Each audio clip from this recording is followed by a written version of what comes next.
Hello नमस्कार दोस्तों, welcome to cues collar. इस साल के मॉनसून सेशन में जो कि 20 जुलाई से स्टार्ट हो रहा है, सेंट्रल गवर्नमेंट 131वां संवैधानिक संशोधन बिल पेश करने वाली है। और अगर ये बिल पास होता है तो भारत की पॉलिटिक्स हमेशा के लिए चेंज हो जाएगी।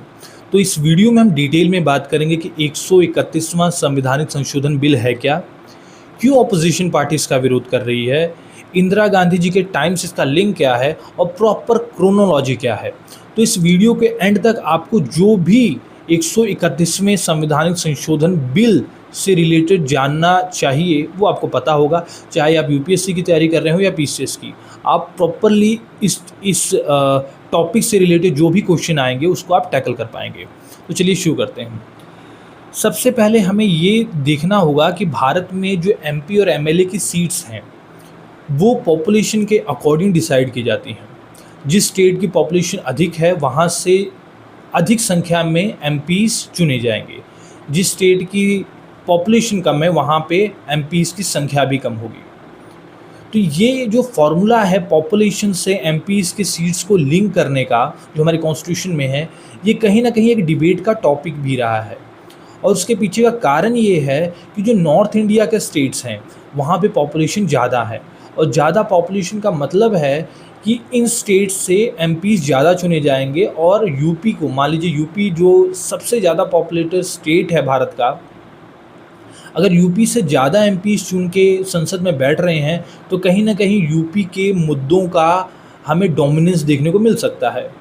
और अगर कोई स्टेट सिक्किम जैसा है या साउथ का कोई स्टेट है जहाँ से उतने संख्या में एमपीज़ नहीं हैं, तो कहीं ना कहीं हम देख सकते हैं कि उतना इन्फ्लुएंस वो नहीं पोस्ट कर पाएंगे। हालांकि अगर कोऑपरेशन करके पार्लियामेंट की प्रोसीडिंग्स चलाई जाएं तो कोई प्रॉब्लम हो ही नहीं सकती। लेकिन अगर नंबर के नज़रिए से देखें तो कहीं ना कहीं डेफिनेटली ये एक तरीके से अपर हैंड तो देता ही है हाई पॉपुलेटेड स्टेट्स को। और इन कंसर्न्स को सॉल्व करने के लिए, एक तरीके से डील करने के लिए 42वां संवैधानिक संशोधन आता है 1976 में। ये इंदिरा गांधी जी के टाइम पे आया। और इसमें क्या कहा गया कि ये जो रीएडजस्टमेंट होता है हर साल, इसको 25 सालों के लिए हम फ्रीज़ कर देंगे। अब सबसे पहले आप समझिए कि हमारा सेंसस होता है 10 साल बाद, जैसे 1951 में हुआ, 61, 71। तो वैसे हर 10 साल पे हमारा सेंसस होता है हमारे देश का, जिसमें पॉपुलेशन देखा जाता है कितनी पॉपुलेशन है। और उस डेटा के अकॉर्डिंग फिर डीलिमिटेशन कमीशन बैठती है और उसके अकॉर्डिंग सीट्स का रीएलोकेशन और रीएडजस्टमेंट होता है भारत में। लेकिन जो 42वां संवैधानिक संशोधन आया इंदिरा गांधी जी के टाइम पे, उसमें इसे फ्रीज कर दिया गया 25 सालों के लिए, 2001 तक, ताकि जो स्टेट्स जिन स्टेट्स में ये जो फैमिली प्लानिंग और जो पॉपुलेशन कंट्रोल से रिलेटेड मेजर्स लिए जाने हैं प्रॉपरली ये लिए जाएं। नहीं तो अगर कोई स्टेट को हाई पॉपुलेशन का फ़ायदा हो रहा है तो वो क्यों ही पॉपुलेशन को कंट्रोल करेगा। तो प्रमोट करने के लिए पॉपुलेशन कंट्रोल को 42वां संवैधानिक संशोधन में रीएडजस्टमेंट को 25 सालों के लिए फ्रीज किया गया। उसके बाद आता है 2000, क्योंकि 25 साल गुजरते हैं। वाजपेयी जी के टाइम पे आता है 84वां संवैधानिक संशोधन 2001, और इसमें फिर से 25 सालों के लिए रीएडजस्टमेंट को फ्रीज कर दिया गया, मतलब 2026 तक। लेकिन यहाँ पे ये कहा गया कि सीट्स बढ़ेंगी नहीं, रीएडजस्टमेंट तो फ्रीज है, लेकिन इंटरनल रीएडजस्टमेंट किया जाएगा 1991 के डेटा के अकॉर्डिंग। मतलब अगर यूपी को 80 सीट्स मिली हैं तो वो 80 ही रहेंगी, वो बढ़ेंगी नहीं।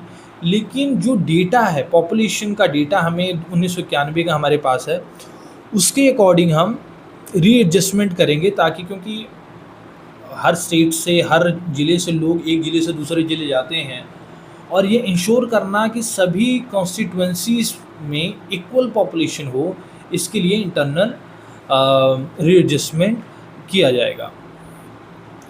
उसके बाद 2002 में डीलिमिटेशन कमीशन में बैठी, और उसके बाद देखिए क्या होता है, 87वां 87th कॉन्स्टिट्यूशन अमेंडमेंट एक्ट 2003 आता है।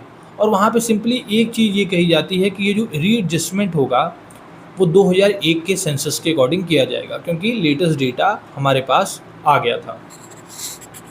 तो ये मेन कह सकते हैं आप बेस है इस बिल का। और आपको ये भी समझना होगा कि इस बिल में केवल एक ही टॉपिक नहीं है, 2 टॉपिक हैं। रीएडजस्टमेंट तो हमने मान लिया ये 3, 42वां, 84वां और 87वां कॉन्स्टिट्यूशन अमेंडमेंट में इसके बारे में बात की गई है। लेकिन जो 106 कॉन्स्टिट्यूशन अमेंडमेंट एक्ट 2023 आया, जिसमें भारत की फीमेल्स को 33% रिजर्वेशन की बात की गई पार्लियामेंट के लोकसभा में और स्टेट लेजिस्लेटिव असेंबलीज में। लेकिन इसमें एक कंडीशन ये था कि ये जो रीएडजस्टमेंट होगा, ये जो नेक्स्ट सेंसस आएगा उसके डेटा के अकॉर्डिंग ये रीएडजस्टमेंट किया जाएगा। तो ये मेन पॉइंट्स थे। अब इसके बाद आ जाता है 131वां संवैधानिक संशोधन बिल, जिसके बारे में हमने स्टार्टिंग में बात की है। एक्चुअली में देखिए, इस बिल में 2 मेन पॉइंट्स हैं। पहला, हमारी सेंट्रल गवर्नमेंट का मानना है कि जो सीट्स जो फ्रीज़ हुए हैं, लगभग 50 साल हो चुका है, पॉपुलेशन बहुत बढ़ चुकी है, और अब अगर हमें प्रॉपर पॉपुलेशन को रिप्रेजेंट करना है पार्लियामेंट में तो सीट्स बढ़ानी होंगी। और इसके लिए उन्होंने प्रपोज़ किया है इस बिल में कि जो अब संख्या है 552 जो टोटल संख्या है उसको बढ़ा के 850 कर दिया जाएगा। तो कहीं ना कहीं लगभग आप कह सकते हैं 300 सीट्स बढ़ रही हैं। और क्योंकि जो एंग्लो इंडिया जो 552 सीट्स हैं उसमें से 2 सीट्स तो ख़त्म ही हो चुकी हैं एंग्लो इंडियंस का, क्योंकि रिजर्वेशन ख़त्म कर दिया गया है। तो पहला ये है कि जो सीट्स की संख्या है वो बढ़ेंगी। दूसरा, यहाँ पे ये कहा गया है क्योंकि सेंसस कंप्लीट होने में समय लग रहा है और वीमेन रिजर्वेशन प्रॉपरली इम्प्लीमेंट हो, इसके लिए हम 2026 में डेटा आएगा उसका नहीं, हम 2011 के सेंसस का डेटा यूज़ करेंगे। तो ये 2 पॉइंट्स को इस बिल में लाया जा रहा है। और अब आप समझिए कि अगर एक स्टेट जिसके पास 80 सीटें हैं और अगर उसकी पॉपुलेशन बढ़ी है, जाहिर सी बात है यूपी, बिहार और ये जो स्टेट्स हैं इनकी पॉपुलेशन बढ़ी है, घटी नहीं है। अभी भी पॉपुलेशन कंट्रोल उस हद तक नहीं हुआ है जिस हद तक होना चाहिए। जबकि जो साउथ के स्टेट्स हैं उन्होंने ये चीज़ें काफ़ी हद तक नॉर्थ के स्टेट्स से बेहतर की हैं। वहाँ पे पॉपुलेशन उस हद तक नहीं बढ़ा है और काफ़ी हद तक अब कंट्रोल में भी एक हेल्दी रेंज में है। तो ये कंसर्न है। तो ये 2 पॉइंट्स जो हमने देखे, पहला सीट्स बढ़ेंगी और दूसरा जो विमेन रिजर्वेशन है वो 2011 के सेंसस के अकॉर्डिंग किया जाएगा। अब ऑपोजिशन पार्टी इसका विरोध क्यों कर रही है?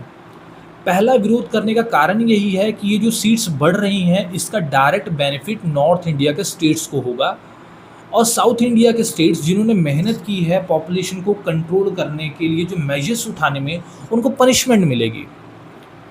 कि जाहिर सी बात है अगर कोई स्टेट है, अगर उसकी संख्या बढ़ रही है एमपीज़ की, तो जाहिर सी बात है उस स्टेट का डोमिनेशन पार्लियामेंट में बढ़ेगा। और अगर दूसरी स्टेट है जिसकी संख्या उस प्रोपोर्शन में नहीं बढ़ रही है, तो जाहिर सी बात है कि ये वो चिंता का विषय तो उनके लिए बनेगा ही। दूसरा, यहाँ पे ऑपोजिशन पार्टी का कहना है कि हम वुमेन रिजर्वेशन को तो सपोर्ट कर रहे हैं, हमें कोई प्रॉब्लम नहीं है वुमेन रिजर्वेशन के लिए, लेकिन जो सेंट्रल गवर्नमेंट ने जो किया है कि सीट्स इंक्रीज़ करना और विमेन रिजर्वेशन दोनों को एक साथ लेके आए हैं 131वें संवैधानिक संशोधन में, उसके लिए वो एग्री नहीं कर रहे हैं। उनका कहना है कि अगर आपको विमेन रिजर्वेशन 2011 के सेंसस के अकॉर्डिंग करना है तो आप कीजिए, अलग से सेपरेट बिल लेके आइए, लेकिन आप इसके साथ मत लाइए। और तीसरा पॉइंट ऑपोजिशन पार्टी का यहाँ पे ये है कि जो 33% आप रिजर्वेशन कर रहे हैं, उस रिजर्वेशन में एक सब कोटा बनाइए ओबीसी वीमेन के लिए, क्योंकि हमारे पार्लियामेंट में एससी और एसटी के लिए रिजर्वेशन है, ओबीसी के लिए रिजर्वेशन नहीं है।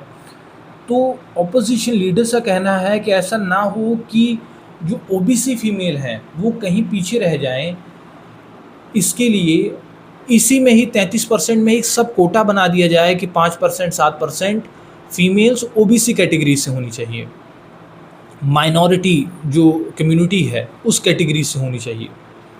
तो एक उनका ये भी डिमांड है अपोजिशन पार्टी का। और चौथा, क्योंकि सेंट्रल गवर्नमेंट का कहना है कि हम पॉपुलेशन को के अकॉर्डिंग सीट्स बढ़ाएंगे, वो इस तरीके से बढ़ाएंगे कि किसी के साथ इनजस्टिस ना हो। लेकिन इस बिल में ऐसा कोई क्लॉज नहीं है। तो अपोजिशन पार्टी का ये कहना है कि क्योंकि कोई क्लॉज नहीं है इस बिल में, तो ये प्रॉब्लम कर सकता है, क्योंकि हमें अश्योरेंस ही नहीं है। और फ्यूचर में अगर ऐसा कोई सीट्स अगर उस प्रोपोर्शन में ना बढ़े तो हम कुछ नहीं कर पाएंगे।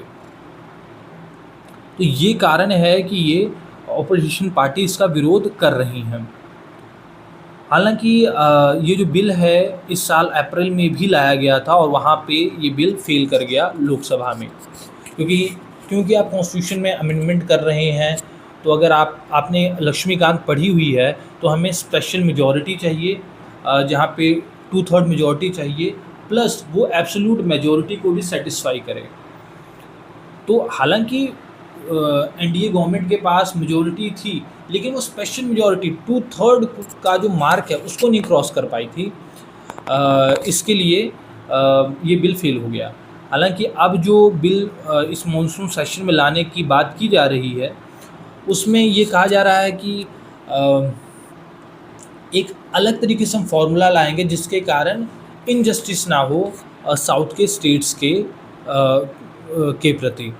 तो ये प्रॉपर कह सकते हैं इन्फॉर्मेशन थी आर्टिकल 130 के बारे में। और आपको इस वीडियो में कैसा लगा, कैसी इन्फॉर्मेशन लगी, आप ज़रूर बताइएगा। कोई कन्फ्यूजन रह गई हो, कोई डाउट हो तो आप कमेंट सेक्शन में ज़रूर लिख सकते हैं। Thank you.